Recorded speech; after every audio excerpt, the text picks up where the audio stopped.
Hey everybody, welcome to The Warp. I'm Jack Rita, and I'm doing a series of videos where I try to determine for myself what I think the best alien is, starting with each letter. And so in this video, we are up to letter J, and there are only two options. So which is it going to be? Is it going to be Judge, or is it going to be Joker? So they're both from Cosmic Dominion. They're both Red Alert, and they're the only J aliens currently published by Fantasy Flight. Now, Judge is pretty good. You got that fiat, which means that you can get something for losing the encounter, or get something extra for winning the encounter. If you're in a situation where, like, oh, I've got the attack 40 or something like that. It's main player only. You can't do both, and they have to reveal an attack card. Now you got Joker, which is any player. And it's got a lot more going on, which is why ultimately I've settled on Joker is the better alien. Judge, I played Judge at Cosmic Con, and I got Cosmic zapped a lot and didn't get to use my fiat at all. I never got to do it. I still ended up winning that game. It was a shared win. But it had nothing to do with my alien power. Joker, I think, can fare better more often, although I will say that Bill played Joker in the finals of the Cosmic Con match and did not win up against Aristocrat, but came very close. Could have won if not for a certain crazy hand that I had. So let's look at Joker a little more closely, and then I will further try to explain why I think it is the best J alien in the bunch. So it's got some game setup text. It's got 9 Joker tokens. 6 of them have attack values on them. There's one that has a negotiate value, one that has a morph, and one that has a retreat, which is a new type of encounter card that was introduced in Cosmic Dominion's reward deck. You're going to take those and you're going to put them face up on your alien sheet. So you have the power of wild cards. To start off with, attack 8s are initially considered wild. At the start of your turn as the Joker, you may name any other attack card to become the new wild card instead. And that's good because you can look at your hand and you can see what you've got. 8 is the most common card, so it's a good one to start off with.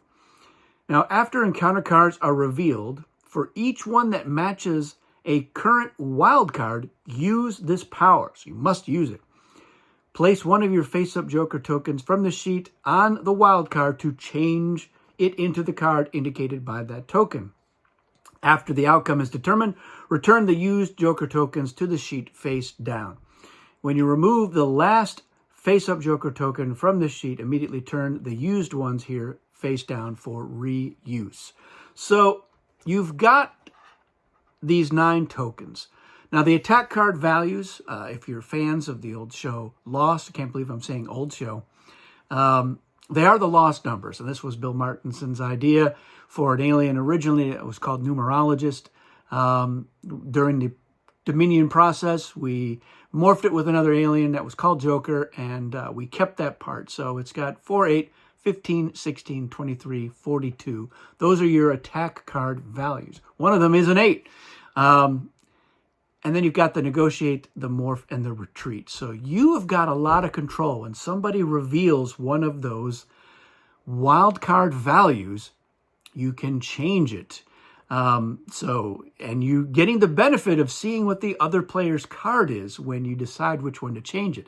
So it's really about trying to optimize the order in which you use those tokens. And I've played with Joker, and I've been in games with Joker many times, and those tokens get used. They get used a lot. And not every occasion did every token get used, but close in every occasion. And on some, they all did get used and were ready for some reuse. So yeah, you can get yourself into a deal situation by revealing a wild card when another player has the negotiate, and that lets you use the negotiate. And if they were conning you and they didn't actually reveal negotiate, well, then you can play a higher token value, potentially. You can use the retreat to get out of a situation you don't want to get into. And the great thing about this is because it's as any player, you can telegraph the use. In fact, it's mandatory to use it, but you can say, look, if you make me your ally, if you're the main player, then, and you end up revealing one of those wild cards, I can make sure that things go our way, or at least as close as possible. So it gives you a lot more control than I think Judge does with its fiat.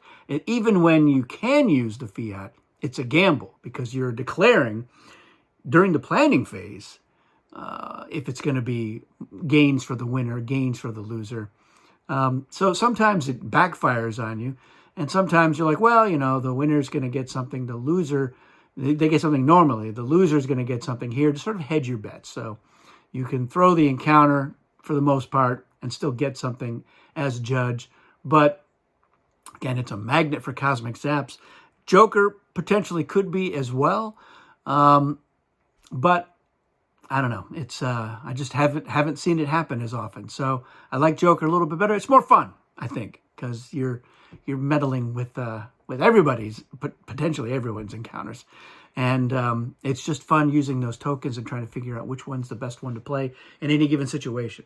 So that's my thought. I think Joker is the best J alien. If you think it's Judge, and Judge is good. It was not an easy decision. It's a lot of power to put into the hands of somebody. That fiat is crazy, but I think Joker is slightly more crazy. 42, that's your highest attack card value, from a normal attack perspective. So that's pretty good. You keep that in your back pocket and use that to go for the win, perhaps. And then, yeah, you still got a couple of pretty good ones in there. Even the 15 and 16 are pretty good numbers, all in all. So you got the 4 and 8, which you can play on somebody else to help them lose an encounter. So it's just a lot of control. You do have to be very considerate about which ones you're going to use when. You don't want to be at the point where you're stuck with the 4 or the 8 as your last one. You're like, I'm going to have to play these. But if you don't have any wild cards, you don't really have to worry about it happening to you. But could happen to your ally. So watch out. All right, that's it for this one, everybody. Thanks for watching, and we'll see you again soon.